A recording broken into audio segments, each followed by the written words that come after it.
अस्सलाम वालेकुम everyone, this is Miya Akbar. Hope so आप सब लोग ठीक होंगे और मेरी वीडियोस आपको पसंद आ रही होंगी। आज ही हम लोग EDU 431 का लेक्चर 4 करने जा रहे हैं। उम्मीद है कि आपको पिछले लेक्चर समझ आ चुके होंगे। तो चलिए जी अपनी वीडियो करते हैं स्टार्ट। लेक्चर 4 है आपके पास एजुकेशनल डिसीजन मेकिंग। सबसे पहले हम देखते हैं टाइप ऑफ एजुकेशन डिसीजन हैं क्या।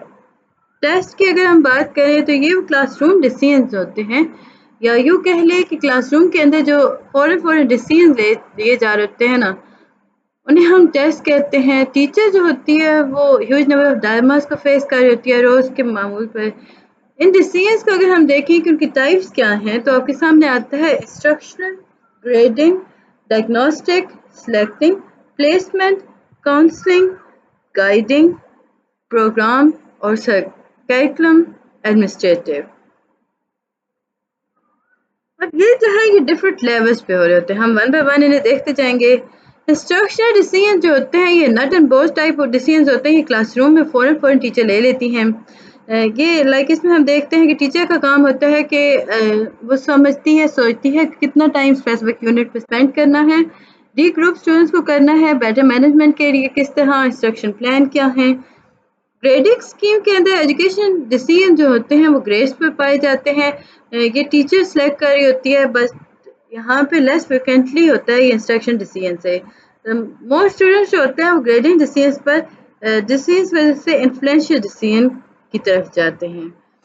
डायग्नोस्टिक डिसीजन ये जी अबाउट स्टूडेंट स्ट्रेंथ और वीकनेस के अकॉर्डिंग होता है। टीचर डायग्नोस करती है प्रॉब्लम है क्या, तो उसके अकॉर्डिंग वो चलती है। सिलेक्शन डिसीजन जो होता है इसमें टेस्ट डेटा की यूज़ से होता है, जिसके अंदर आप एक्सेप्ट और रिजेक्ट करते हो। यानी आप इसमें या तो से एक्सेप्ट कर लोगे या रिजेक्ट कर लोगे, सिलेक्ट कर लोगे। ये प्रोसेस कहलाता है सिलेक्शन डिसीजन।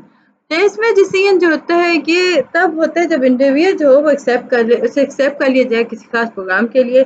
देन डिटरमिन किया जाता है कि यहाँ पे इसे कहाँ पे सेट करना है। काउंसलिंग और गाइडेंस देखें डिसीजन के अंदर, तो इसमें आपके पास यूज़ ऑफ टेस्ट डेटा आ गया जो कि रिकमेंड प्रोग्राम को करता है। इसमें अप्रिशिएट होता है स्टूडेंट्स के लिए। प्रोग्राम और करिकुलम डिसीजन जो होता है ये ऐसा टाइप ऑफ डिसीजन है जो पॉलिसी लेवल पे चलता है। इसमें लेसन्स भी आ जाते हैं, यूनिट और सब्जेक्ट भी कंटिन्यू रखता है। अब हो क्या होता है, यूनिट और सब्जेक्ट जो होता है वो कंटिन्यू या अबंडन करना हो नेक्स्ट एग्जामिन सेशन के लिए, वो नेशनल ऑब्जेक्टिव ऑफ एजुकेशन के अकॉर्डिंग चलता है। एडमिनिस्ट्रेटिव डिसीजन जो है ये स्कूल्स पे होता है, डिस्ट्रिक्ट पे होता है, स्टेट और नेशनल लेवल पे होता है। मेजरमेंट डेटा पे ये बेस कर रहा होता है। Type of test, how to measure. Classroom assessment के अंदर अगर हम देखें तो मुख्तलिफ असेसमेंट फॉर्म्स यूज हो रही होती हैं। हर टेस्ट जो होता है उसके अपने बेनिफिट्स होते हैं, उसके अपने डिसएडवांटेजेस होते हैं। जैसे कि अभी हम रिटन टेस्ट की बात करते हैं तो वो वर्बल भी हो सकता है, नॉन वर्बल भी हो सकता है, ऑब्जेक्टिव, सब्जेक्टिव, टीचर में स्टैंडर्ड, पावर, स्पीड। वर्बल में टीचर जो होती है वो एम्फसाइज करती है रीडिंग, राइटिंग और स्पीकिंग के अंदर। नॉन वर्बल में आपको रीडिंग, राइटिंग और स्पीकिंग एबिलिटी की जरूरत नहीं होती। ये न्यूमरल्स और ड्राइंग के एग्जाम्पल के तौर पे आता है। ऑब्जेक्टिव की अगर हम बात करें तो ये स्कोरिंग ऑफ टेस्ट की बात करता है, जहाँ पे दो या दो से ज़्यादा स्कोर इजीली एग्री करते हैं। स्कोरर्स जो होते हैं वो इजीली एग्री करते हैं एक आंसर पर, जैसे कि ट्रू फॉल्स हो गया, मल्टीपल चॉइस क्वेश्चन हो गए। सब्जेक्टिव में आप एग्री करते हो आइटम या तो करेक्ट है या अनकरेक्ट है, यानी इनकरेक्ट। टीचर मेड होता है तो इसमें कंस्ट्रक्ट जो होता है वो टीचर के अकॉर्डिंग चलता है। ये टाइप ऑफ टेस्ट जो होता है वो कस्टम डिज़ाइन होता है। इसमें इश्यूज और नीड के अकॉर्डिंग बात की जाती है। स्टैंडर्डाइज टेस्ट जो होता है ये कंस्ट्रक्ट करता है ओवर पीरियड ऑफ ईयर। ये डिज़ाइन किया जाता है जी ब्रॉड नेशनल ऑब्जेक्टिव को, उसमें यूनिफॉर्म सेट ऑफ इंस्ट्रक्शंस को एडहेयर किया जा रहा होता है। फिर है जी पावर। ये टेस्ट जो होता है इसमें लिबरल टाइम लिमिट्स होती हैं जो अलाउ करती हैं स्टूडेंट को वो हर आइटम को आसानी से अटेम्प्ट कर सके। ये डिफ़िकल्ट होता है। स्पीड जो होता है ये टेस्ट टाइम लिमिट्स यहाँ पे स्ट्रिक्ट होती हैं, ये आपका एमसीक्यू ज़्यादा बताऊँ, और ये आपको कंप्लीट करना होता है फ़ौरन, और ये सिंपल टेस्ट होता है, ईजी आसान। NRT. NRT type of test जो है ये आपको बताता है कि स्टूडेंट का स्टैंड कहाँ करता है दूसरे स्टूडेंट्स की लिस्ट में। इसमें डिटरमिन करता है स्टूडेंट प्लेस और रैंक्स को। सीआरटी के अगर हम देखें तो ये स्पेसिफिक होता है, ये पर्टिकुलर सेट ऑफ स्किल्स के अकॉर्डिंग चलता है। ये वन टाइम फोकस होता है, level of achievement of that skills चलता है। इसमें हम स्किल्स को थॉरली नेचुरली यूज़ कर रहे होते हैं। डायमेंशन सिंपल कंटेंट सीआरटी के अंदर बहुत कम्प्रिहेंसिव होता है। इसमें 3 या 3 से ज़्यादा डायमेंशंस पाई जा रही होती हैं। ऑब्जेक्टिव होते हैं सब्जेक्ट को कवर करने के लिए। जब जो मीनिंग ऑफ स्कोर होता है उसका ये मतलब नहीं है कि आप कंपैरिजन कर रहे हो दूसरे स्कोर्स के साथ। इसमें आप फ्लो करते हो डायरेक्टली, कनेक्शन क्रिएट करते हो आइटम और क्रिटेरियन के अकॉर्डिंग। बेसिक ऑफ कंपैरिजन अगर देखें तो कंपैरिजन टारगेट हो गया। सीआरटी के अंदर हम 1 बाय 1 देखते जाते हैं। सीआरटी के अंदर जो एग्जामिनी होता है वो परफॉर्म करता है, कंपेयर करता है एक्सटर्नल स्टैंडर्ड्स को। एनआरटी जो होता है वो एग्जामिन करता है परफॉर्मेंस को typical compare to other examinee. Meaning of success अगर देखें तो सीआरटी के अंदर एग्जामिनी जो होता है वो क्लासिफाई करता है मास्टर और नॉन मास्टर के अंदर, यानी कि इसमें कोई लिमिट नहीं होती पास और फेल की। लेकिन एनआरटी के अंदर हम देखें तो सक्सेस की अपॉर्चुनिटी जो होती है वो परफॉर्मेंस ऑफ अदर इंडिविजुअल से रिलेट करती है। एवरेज आइटम डिफिकल्टी सीआरटी जो है वो एवरेज आइटम डिफिकल्टी को फेयरली हाई उसमें पाई जाती है। एक्सपेक्ट कर रहा होता है एग्जामिनी के वो मार्क्स शो करेगा। एनआरटी के अंदर average item difficulty is lower होती है। टेस्ट जो होता है इसमें एग्जामिनी जो होता है वो सिंपल रिलायबल रैंकिंग के ऊपर चलता है। फॉर्मेटिव असेसमेंट जो है ये हम काफ़ी डिटेल में देख चुके हैं, फिर भी रिकॉल कर लेते हैं। फीडबैक और इन्फॉर्मेशन के बारे में बात करता है, ये इंस्ट्रक्शन प्रोसेस के दरमियान दी जा रही होती है। इसमें अब टाइप देखो तो ऑब्जर्वेशन हो रही होती है इन क्लास एक्टिविटी के अंदर। होमवर्क एक्सरसाइज को रिव्यू किया जा रहा होता है, रिफ्लेक्ट किया जा रहा होता है। जर्नल्स को क्वेश्चन और आंसर सेशन हो रहे होते हैं, फॉर्मल और इनफॉर्मल। फॉर्मल प्लान होते हैं, इनफॉर्मल स्पॉन्टेनियस होते हैं। कंसर्न की कॉन्फ्रेंसेज हो रही होती हैं इंस्ट्रक्टर और स्टूडेंट्स की various semester. In class activities हो रही होती हैं। फॉर्मेटिव असेसमेंट के अगर फंक्शन देखें तो ये फोकस करता है फॉर्मेटिव असेसमेंट को pre defined segment of instruction के अकॉर्डिंग लिमिट कर दिया जाता है। सैम्पल लर्निंग टास्क को एड्रेस किया जा रहा होता है। डिफिकल्टी ऑफ आइटम वेरी करता है जी सेगमेंट ऑफ इंस्ट्रक्शन के अकॉर्डिंग। समेटिव असेसमेंट जो है वो लाइक इसमें हम देखें तो लर्निंग जो है वो कंप्लीट हो जाती है, प्रोवाइड कर दिया जाता है इन्फॉर्मेशन और फीडबैक जो कि सम अप करता है टीचिंग और लर्निंग प्रोसेस को। इसमें नो मोर फॉर्मल लर्निंग जो है वो टेक प्लेस नहीं हो रही होती। इसमें इंसिडेंटल लर्निंग जो होती है वो कंप्लीशन ऑफ प्रोजेक्ट और असाइनमेंट हो रही होती है। Type of summative assessment examination major high stake exam हो गया, final examination to summative assessment हो गया, टर्म पेपर ड्राफ्ट सबमिटेड होते हैं। इसमें प्रोजेक्ट जो होता है ये सबमिट कराता है, वेर इसमें मुझे फॉर्मेटिवली असेस कंप्लीट हो रहा होता है। पोर्टफोलियो क्या है कि असेस किया जाता है फॉर्मेटिव असेसमेंट के अकॉर्डिंग। परफॉर्मेंस इसमें चले गए। फंक्शन ऑफ समेटिव असेसमेंट देखें तो फोकस करता है जी समेटिव असेसमेंट मेजरमेंट पर फोकस कर रहा है, यूनिट ऑब्जेक्ट पर। ब्रॉड सैंपल होता है जी ऑब्जेक्टिव का समेटिव असेसमेंट। उम्मीद है कि आपको ये चीज़ समझ आ चुकी होगी। काइंडली मेरे चैनल को लाइक और सब्सक्राइब जरूर कर दीजिएगा। Table of specification, table of specification को कहा जाता है जी ब्लूप्रिंट ऑफ टेस्ट। इसमें होता क्या है कि टीचर जो होती है वो अलॉट करती है स्टूडेंट्स को क्वेश्चन डिफरेंट कंटेंट एरियाज और ब्लूम लर्निंग कैटेगरीज के अकॉर्डिंग। ब्लूप्रिंट का मतलब क्या है, ये इंश्योर कराता है कंटेंट वैलिडिटी को।